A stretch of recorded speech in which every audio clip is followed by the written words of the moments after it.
நாடாளுமன்றத்தில் காங்கிரஸ் தலைவர் மற்றும் ராஜ்யசபா எதிர்க்கட்சித் தலைவர் மல்லிகார்ஜுனே கார்கேவின் கடுமையான கேள்விக்கு பதிலளிக்க முடியாமல் பிரதமர் நரேந்திர மோடி திடீரென அவையை விட்டு வெளியேறிய சம்பவம் அரசியல் வட்டங்களில் பெரும் பரபரப்பை ஏற்படுத்தியுள்ளது. ஐஎஸ்ஐஆர் தொடர்பான விவாதம், ஜகதீப் தன்கரின் ராஜினாமா மற்றும் அரசின் இரட்டை தரம் இவை அனைத்தும் மோடி அரசின் ஜனநாயக அவமானம் என்று காங்கிரஸ் சாடுகிறது. இது இந்திய ஜனநாயகத்தின் அடித்தளத்தை சேதப்படுத்தும் ஒரு அச்சுறுத்தலாக கருதப்படுகிறது.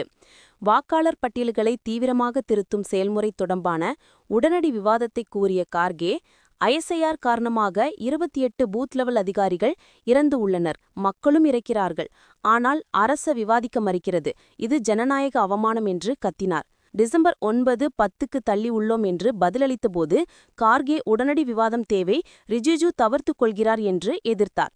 மேலும் சபையில் குழப்பம் தீவிரமடைந்ததும் மோடி நாடாளுமன்றத்திலிருந்து திடீரென வெளியேறினார்.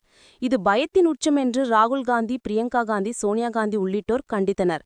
திமுக MP Tiruchi Siva, TMC MP Derek O'Brien, DMK doctor John Brittas ஆகியோர் ஐஎஸ்ஐஆர் காரணமாக மக்கள் இறப்புகள் உடனடி விவாதம் என்று ஆதரவு தெரிவித்தனர். மேலும் கார்கே, கடந்த 11 ஆண்டுகளாக மோடி அரசு நாடாளுமன்ற மரியாதையை சிதைத்து உள்ளது, விவசாயிகளுக்கு எதிரான கருப்பு சட்டங்கள், ஜிஎஸ்டி அவசர நிறைவேற்றம், மணிப்பூர் அமைதி இன்மை அரசு விவாதமில்லாமல் சட்டங்களை அழுத்தியது என்று சாடினார்.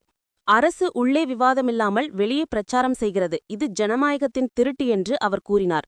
இந்தியா கூட்டணி தலைவர்கள் சோனியா, ராகுல், பிரியங்கா, கனிமொழி நாடாளுமன்ற வளாகத்தில் ஸ்டாப் ஐஎஸ்ஐஆர், ஸ்டாப் ஓட்சோரி என்ற பதாகைகளுடன் போராட்டம் நடத்தினர். மோடியின் வெளியேற்றம் அரசின் 13 மரண தண்டனைகள் சட்டம் திட்டத்தை முற்றிலும் முடக்கியுள்ளது. காங்கிரஸ் எம்பி கௌரவ் கோகோய், மோடி நாடாளுமன்றத்தை கையகப்படுத்தியுள்ளார், அரசு சட்டங்களை மட்டும் நிறைவேற்ற விரும்புகிறது என்று விமர்சித்தார்.